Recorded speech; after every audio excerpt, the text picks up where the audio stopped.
Learning isn't about the transfer of information, it's about the transformation of the student. What's up everyone, Andrew Barry here. Welcome back to my channel. Today's video is all about the teacher's mindset. If you are taking your craft as a course creator seriously, you want to be getting into the right mindset. And that's a beginner's mindset. Because if you want to go from transferring information to transforming students, you need to be thinking like a beginner. Let's dive in today.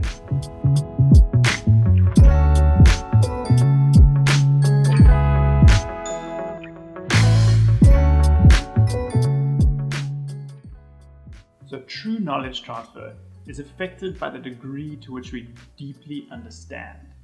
Understanding promotes flexibility in the face of changing contexts, which happens all the time in real life. As a course creator, you've got to be challenging your students with new contexts and new examples so that they can start to develop the mental representations that you, as the expert in the subject, have. In short, you need to be a student of learning. In today's video, I'm going to break down two things for you that help you develop this teacher's mindset. The first is a little bit technical, but super important to understand, and it's the basic concepts of how the mind processes information.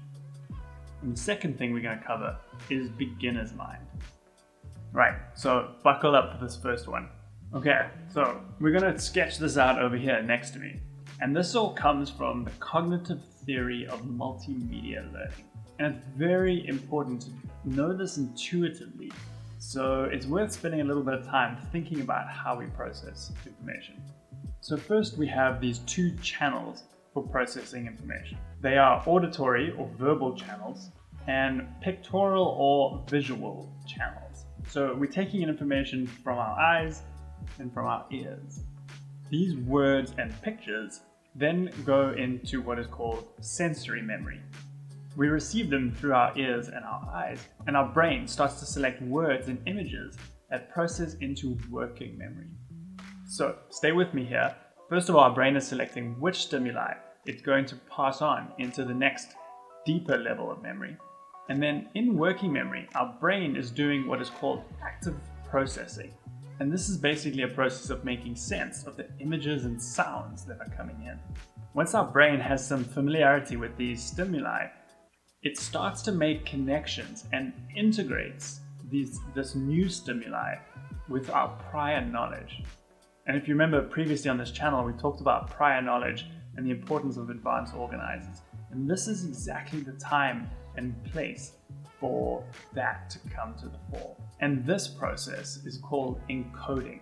And this is where working memory, which is limited in storage, it actually limited about 3 to 5 things that we can keep in our working memory at any given time. The process of encoding imprints this in long-term memory. And that's where the transfer of knowledge gets stamped. Okay, so if you think about this process of stimuli that's been selected by the brain to move into working memory, been organized and integrated with prior knowledge, and then eventually encoded into long-term memory, that's what we need to be thinking about with our students. And then, through a process of repetition, our brain starts to develop patterns. So your levers in this whole process become, number one, getting attention. You need to make sure that the images and sounds that your students' brains are hearing is going into that working memory. Then you got to think about structuring.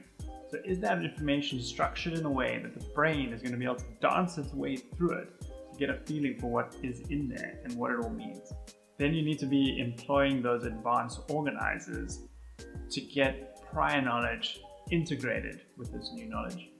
And finally, you need to be thinking about repetition so that your students' brains are starting to form patterns and imprint that knowledge into long-term memory. So how do we go about pulling these levers to optimize what we now know about how the brain processes information? And for me, the starting point for all of this is employing a beginner's mind. So what is a beginner's mind? It actually comes from the Zen Buddhism word shoshin, which literally means beginner's mind. And it's an attitude of openness, eagerness, lack of preconceptions when studying a new subject. It's the open-minded wonder of a child. The naturalist Rachel Carlson puts it so well. A child's world is fresh and new and beautiful, full of wonder and excitement. It is our misfortune that for most of us, that clear-eyed vision, that true instinct for what is beautiful and awe-inspiring is dimmed, and even lost before we reach adulthood. If I had influence with the good fairy who's supposed to preside over all children, I should ask that her gift to each child in the world be a sense of wonder so indestructible that it would last throughout life. So I'm going to get to why Beginner's Mind is going to be so helpful to you as a course creator, but most of you probably know what I mean now. This idea of being completely open-minded and seeing everything new for the first time. That is so hard to do as an expert in your field. So why is that? It's because of something called the earned dogmatism effect. A research team in Chicago wanted to explore the idea that the roles we play in life change the way we behave. They wondered, is this also happening to people labeled as experts? Are they perhaps internalizing a role that called for them to sound confident, but results in them becoming dogmatic? Of course, many experts do know what they're talking about and should sound confident. But the results of the study were very interesting. The role of being an expert does change the way we behave. You know things your students don't. You have intuition built up through years of experience. Your mind makes leaps others don't yet. You have mental models and representation and patterns accumulated over these years that others haven't had the time to build. If you're a course creator, you've got to be conscious of the impact of this. In next week's video, I'm going to explore exactly how to go about that. But let's end this off by talking about why you should be doing this. What benefits are you going to see from employing a beginner's mind? Well, for one, you'll identify the foundational first principles of your knowledge.